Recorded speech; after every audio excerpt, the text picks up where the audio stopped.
tell me, Andrea, you have a story of your own. I think you mentioned to me that you were partially raised by a single father, and then you also mentioned that you were a single mother yourself. So tell me about those aspects and how that helps you as the CEO of this foundation. So we all have a story, right? Yeah, Um, and we've all had our own personal journey. And um, I was my dad was in the military, and we moved 9 times by the time I was 15, wow, and that was really hard. It was I'm really sure. hard, always being the new kid. Trying to fit in and find your place, right? And no sooner do you make a friend, it's time to move again. Yeah, I'll try to consolidate as much of the story as I can. I had a lot of health issues when I was younger as well, so that also played a factor, and those health issues sure. affected my appearance, so that also played a part in feeling accepted and feeling like you're a part of a community. Um, and on top of that, my biological mother was verbally, physically, and emotionally abusive. Wow. So when I was 15, we moved from Connecticut, which we had lived there for 4 years. It was the longest place I'd ever lived anywhere, and man, that was home for me because you know, it was again the longest place that I had ever been. And I was in high school, and my dream was to move to New York City. I'd always loved fashion. I wanted to be a buyer, and that I had it all laid out, right? And then life happened, and my dad got deployed again to Oh, Virginia Beach, and we moved to Virginia Beach as I was entering into my junior year of high school, and I just had to leave everything behind. And on top of that, uh, um, how much do I want to share? The move was hard because before we moved from Connecticut, my dad was going to be divorcing my biological mother, um, and um, that changed, and she ended up moving to Virginia with us. So that was really hard, I'm because sure. I finally felt like there was going to be peace Freedom. and freedom, and there wasn't. And within just a few months after moving to Virginia, um, I I had started high school. I got involved in the distributive education program. So I was working and receiving school credits because my goal was to be out and done as quickly as I could so I could move back to the area that I loved and I wanted to be in. And that all changed because I came home from work one day and she had emptied out the house. Okay. And so I had a younger brother at home, and my dad was at work. We had all of these major life changes that had happened, and now all of a sudden, um, we're in this house that we hadn't anticipated being in. Just a lot of very big obstacles, That's a lot and for a child, it was a a lot. teenager even, Yeah, you know? Yeah. and I'm 15. I'm 15 years old at the time. So I'm young for my grade anyway, because I graduated high school when I was 17. I But did too. yeah, so Hmm. um, so it was a very, very challenging time. And just to kind of cut that stuff right there, my dad was a single dad, and I needed to care for my younger brother. So my dad was working 3 jobs, because of the situation that had happened, um, to care for us, to put food on the table, all the things, because it was a very, very bad situation. And and so I did that until I was 19 years old. I wasn't able to leave to go away to school and pursue my dreams. That all got put on hold. And I ended up meeting somebody who was older, who was educated, um, who had been a friend, but I didn't know this individual well at all. And within 6 months, he had asked me to marry him, and within a year, we got married. It was probably in your mind your way out It was of, yeah. 100% my way out. Mhm. Mhm. I And understand. so, you know, I was a baby, and Mhm. I never had, even though my birth mother left when I was 15, she never had been really present anyway. And because of the abuse, it was not a good situation. So I had never really had the guidance. I had never, my dad was wonderful. I adored him. He passed um, several years ago, and my heart was shattered in a million pieces. But I'm sure. he was an amazing father, and he was a single father during a time that was unheard of. Absolutely. And the fact that he was granted full custody of us, because believe it or not, she actually tried to fight for custody after all of that. And fortunately, we had a voice. We were old enough that we had a voice, and we could say, no, this is not a good thing. Um, but I didn't have a sister. I didn't, there was just none of that maternal Mhm. guidance. I had a Energy. grandmother, but she lived across the country, and again, very close to her, but it's different, right? It's just It's different. extremely different. Yeah.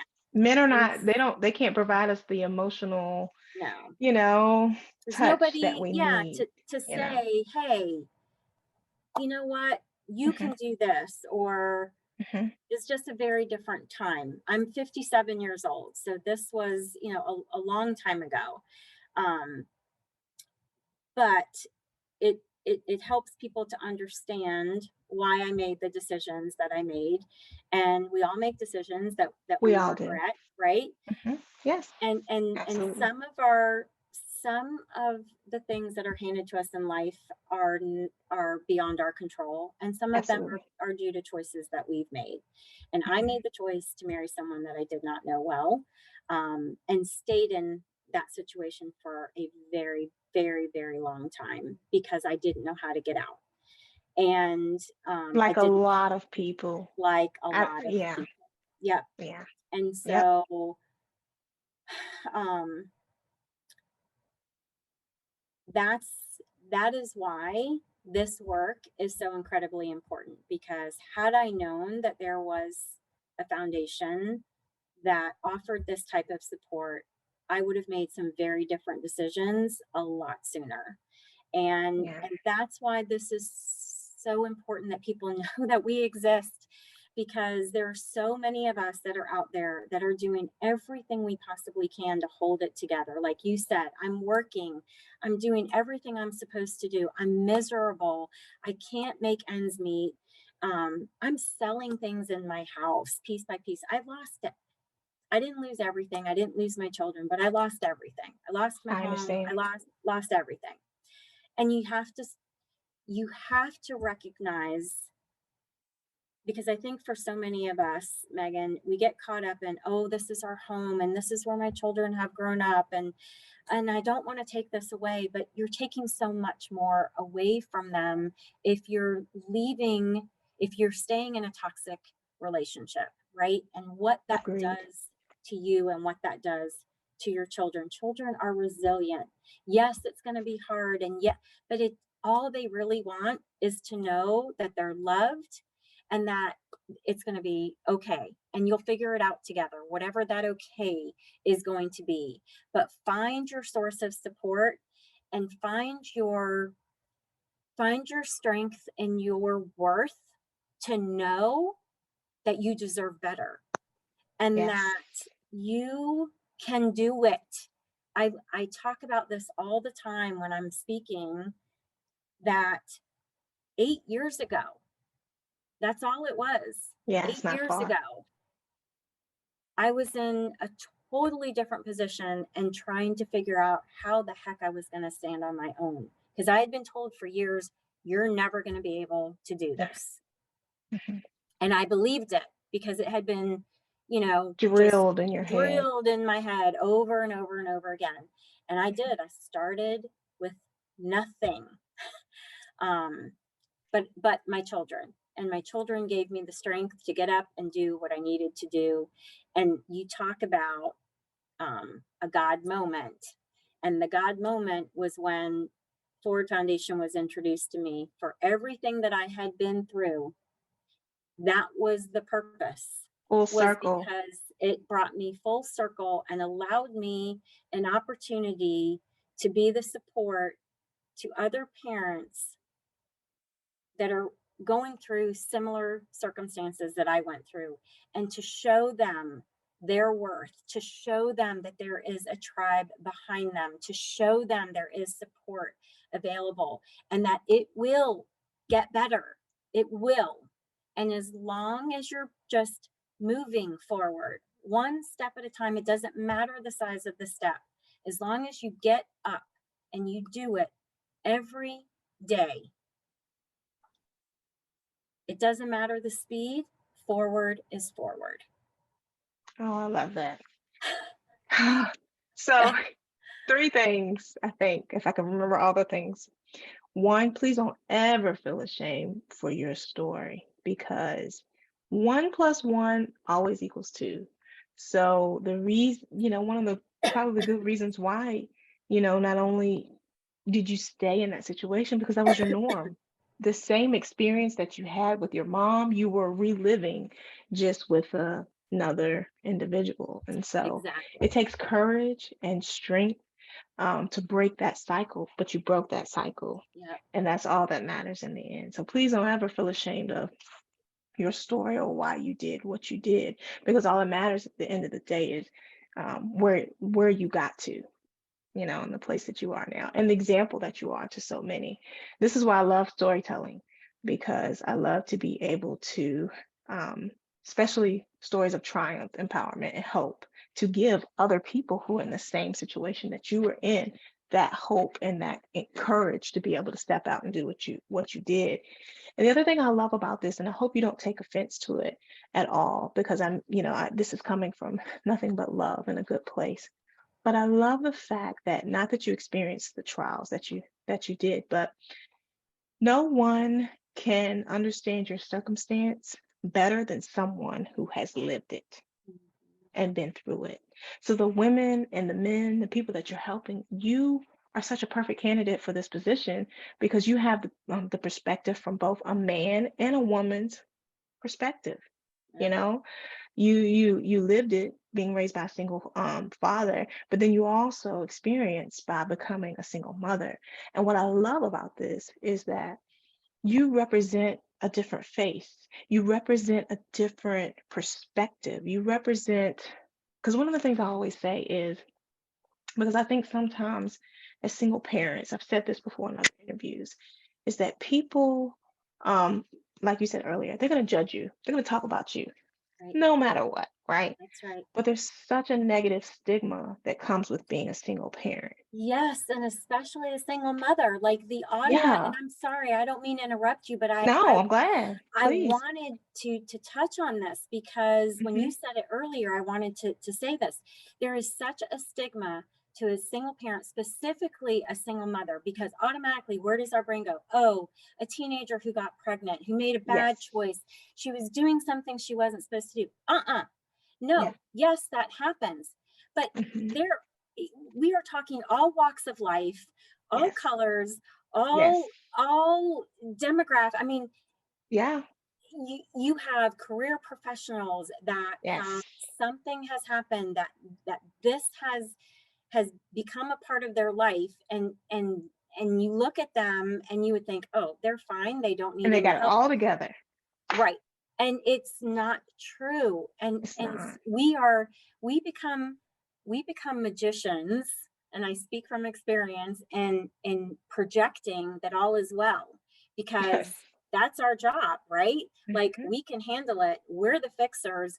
We've got it all together. And then we close those doors and we crumble. And we're just like, the energy that it takes to um, continue that type of facade is exhausting.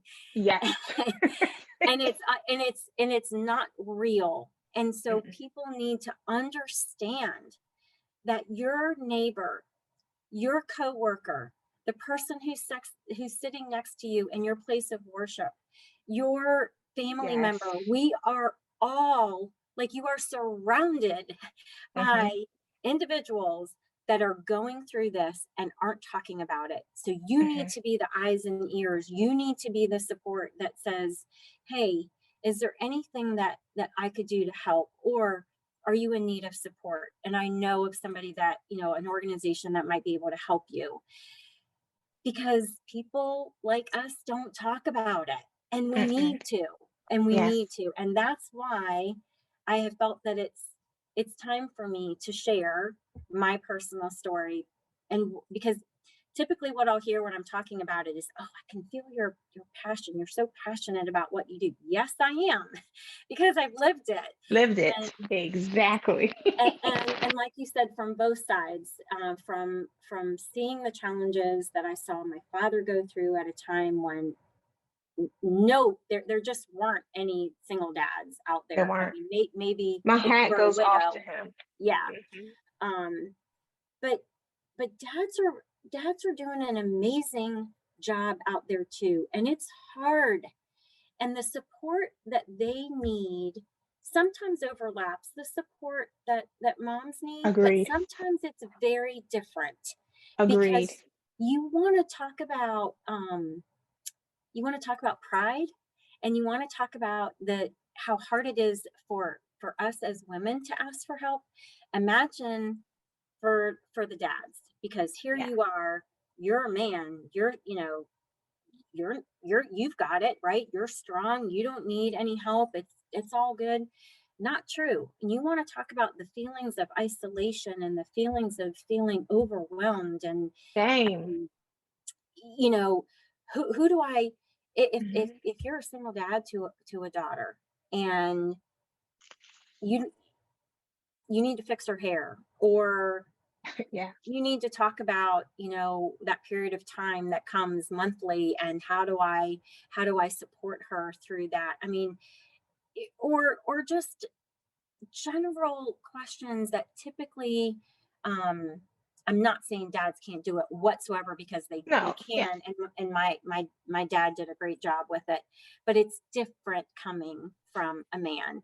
And so, do the dads need someone to help them have that conversation themselves, or do these dads maybe feel more comfortable having a support person that they trust, that they would like to maybe have guide those conversations with their children? And same for moms with sons, when there are certain circumstances that come about. These are the things that we need, the everyday occurrences that we need to be thinking about, that are taken for granted when you have a two-parent household and you can tag team it, right? And you've Yes. got one from each gender that can say, "I can handle this." Yeah. But when you're doing it solo, it's very, very different. And when I talk about support, yes, there's financial support, and yes, there's educational support, and yes, there's career advancement support, and all of those things are really needed and crucial. But I'm talking about just the day to The day, when basics. yeah, that Mhm. that you just want to know, okay, I need someone to talk to because this was just brought up in conversation and I don't know how to respond. Absolutely. So, Absolutely. Wow. Thank you for being vulnerable enough to share your story with me. Um, mm, I appreciate that, and I'm honored. And I think that your story is going to help a lot of people more than I think what you would, maybe realize. And I'm impressed. I'm impressed by the things, like I said, that your foundation is doing, but even that you have overcome and that you're able to help so many others with. I think it's amazing. Thank you, Megan. I'm so glad that I came across your video, Me and too. it yeah, it this has been very, very special, and thank you so much for taking the Yes, time to talk to me and learn more about the foundation, absolutely. and spread the information about the work that we're doing.